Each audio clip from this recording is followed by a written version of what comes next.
We're back at Samara in Ballard. From unique flavors to eye-popping presentation, everything coming out of this kitchen will have you begging for more. They cooked everything on wood fire. There's this smokiness, but it doesn't overpower it. It really brings out all of these flavors. You can almost see the flavors that you're going to be tasting soon. I love the attention you have to pay with the wood fire. You can't just turn the knob and it's going to be the same heat. You have to adjust. Chef and owner Eric Anderson designed his menu around the open flame wood-burning grill. From the octopus to the bread to the locally grown vegetables, every dish touches the fire at least once.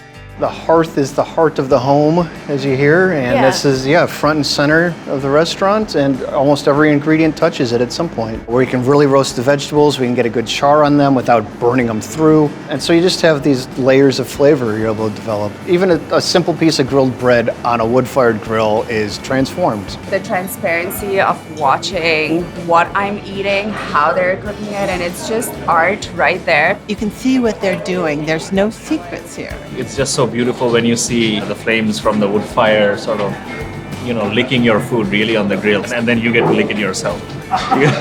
What are you and I gonna make today? Oh, well, we should try, we'll make the olive tapenade, and then we'll make our red beets, and we'll make an octopus dish. A feast. Yes. We're being warmed up by your toasty fire back here. And we're gonna make some appetizers today, is that right? This is in our snack section on the menu. So we use Gaida olives. Okay. And we pit them, and then we chop up onions and garlic, and we set the whole thing over the fire and just let it smoke and dry out a little bit for several hours. We start by breaking some homemade aniseed crackers into quarters. Do you cook these on? We have an electric oven downstairs. We cheat a little bit. Yeah. Next, we put a ball of the olive mixture on the crackers, then add a mixture of pickled fennel, mustard seed, chili flake, and fennel seed on top. We cut some olives and mint, then top the whole thing off with some olive oil. This is a hearty snack. I'm tempted to dig in, but we're gonna wait.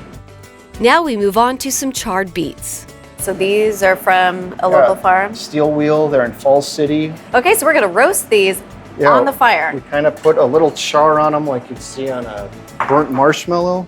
While the beets roast, we add blackberries and raspberries to simple syrup and put some hazelnut butter on the side. In another bowl, we add the beets to some black locust vinegar, then pour it into the berry bowl. Next, we sprinkle some berries and hazelnuts over the top, add some lemon balm, and finally sprinkle on some edible flowers. Beautiful. We'll come back for the eating part. We'll come back because we have one more dish to make. Our last dish is the giant Pacific octopus. So obviously some gorgeous potatoes some fingerling potatoes. We've poached those with garlic and some seasoning. We put some blanched octopus onto the grill to char. While that cooks, we put the potatoes in a pan and onto the grill. When both of those are done, we add the octopus to the potatoes and toss in some pickled garlic scapes. Then we start building the dish.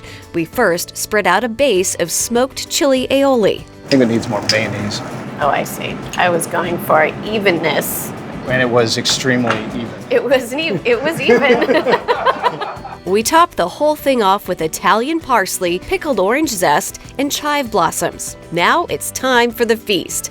First off, the olive tapenade. I can really taste the smokiness. That's really good. I didn't expect that kind of flavor from it. Yeah. Up next, the charred beets. This is such a beautiful dish. I love beets. And that is so good. I could eat all of that. But we still have one more dish to go. Finally, the octopus and potatoes. The octopus is a very mild flavor, and so it's not going to have like a big punch, and that's why we have the garlic pickles, the aioli, all of those things are really bringing life to the dish. A great Washington Northwest kind of dish. For more restaurants, recipes, farms, and fun, visit wagrown.com.